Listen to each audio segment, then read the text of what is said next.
is, en daar beginnen we ook mee, commotie over een rapport dat nog niemand heeft gelezen. Dat uiteindelijk in opdracht van de minister van Binnenlandse Zaken gepresenteerd zal worden. Conclusie, een van de uitgelekte conclusies die waarschijnlijk afgezwakt moeten worden, is: Geert Wilders ondermijnt de democratie. Dat is natuurlijk complete onzin. Wij zijn als PVV en ook ikzelf een democratische partij. Ik denk dat het wel heel erg ernstig is om Geert Wilders als staatsgevaarlijk, zeg maar, te typeren. Ik denk dat hij inderdaad politiek bedrijft binnen de kaders van een democratie en rechtsstaat. Ik denk dat het vooral belangrijk is dat je hem binnen die politieke arena bestrijdt. En dat is lastig. De ondermijning van de democratie zit hem met name hierin dat meneer Wilders met het plaatsen van een grote bevolkingsgroep, een religieuze bevolkingsgroep, door het plaatsen van die bevolkingsgroep in het zogeheten fascistische kamp, door ze te drijven in de hoek van het fascisme, dan vernietig je eigenlijk het maatschappelijke en parlementaire debat. En dat is wat mij betreft zeer ondemocratisch. Het is een imperialistische godsdienst, antisemitisch, anti-homo, anti-vrouw, voor een groot gedeelte in ieder geval. Wat niet, en dan heb ik het nog over dat ze erg voor geweld zijn. Het heeft de structuur van het fascisme. En dat is de reden waarom hij dat zegt. En hij heeft gewoon religiekritiek daarop. Kritiek op de ideologie. Hij heeft het ook wel over moslims. De kop voor de tax, de moslims die de 50 dat is hier niet aan de orde. Het gaat hier om de fundamenten. Nee, maar het gaat natuurlijk over de manier waarop Wilders... ik zit hier niet om Wilders te verdedigen. Hè. Het lijkt er anders verdacht veel op. Wat ik opmerkelijk vind is dat op het moment dat Wilders eigenlijk een beetje op zijn manier aangesproken wordt, want het is een beetje zijn taal die hij ook gebruikt. Scherp. Dan heeft hij ineens lange tenen. Wilders heeft een verhaal en een ding over de islam wat hij heel belangrijk vindt en wat hij veroordeelt. Maar het ironische is, al die mensen die op hem stemmen, die hebben niet heel erg stilgestaan bij godsdienst of religieuze dingen. Hoe weet je dat? Vermoed ik. Ik vermoed, want de dingen die mij... luister, hear me out. Volgens mij gaat het veel meer over de kut Marokkanen. Dus. Wat we hier herdenken is 5 jaar dat Theo toch vermoord is omdat hij stond voor zijn woord. Je hebt je hele vriendschap en een groot deel van het leven van Theo van Gogh, voor zover jij dat hebt kunnen volgen, heb je in gedichten verwerkt. Het hele boek bestaat uit sonnetten. Ja. Bond je daarmee niet erg aan een vorm?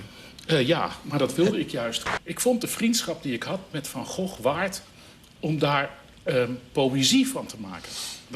Dat was iets meer dan een journalistiek verslag. Omdat het ook iets meer was dan een gewone vriendschap? Voor mij in ieder geval wel.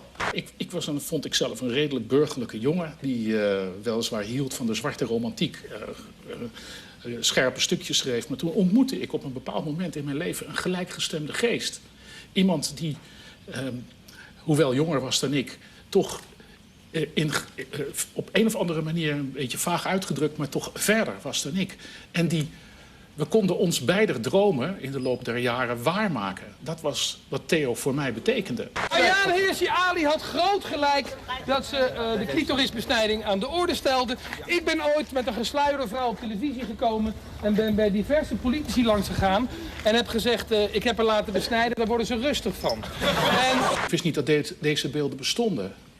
En ik weet dat Theo eigenlijk heel gelukkig op dat moment was. Omdat hij zo vond hij dat het hoorde. Hè? Op de agora, op de markt gaat hij debatteren met iedereen.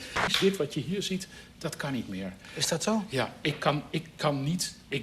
Ik persoonlijk ben een angsthaas geworden. Ik durf niet op straat daar zo over dit onderwerp in deze formuleringen die Theo toen had te formuleren. Maar in mijn eigen werk in het stadsdeel, op het moment dat je dus het hebt over de moslim-homo of de homo-emancipatie, dat er heel veel mensen daar boos om worden en soms ook heel erg maar kan het? boos.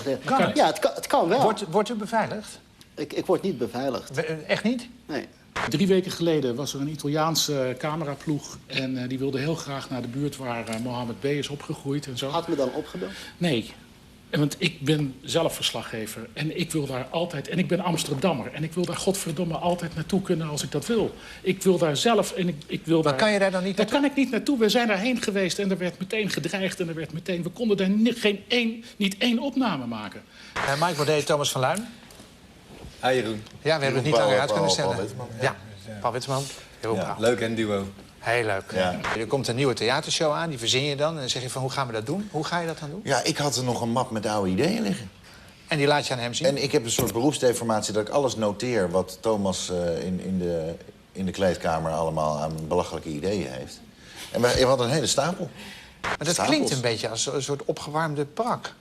Ja, dat is het ook wel. Dat is er misschien ook wel, ja. Nee, er zitten ook dingen bij van de... Ja. Volgens mij het merendeel van de, zeg maar, de laatste tour.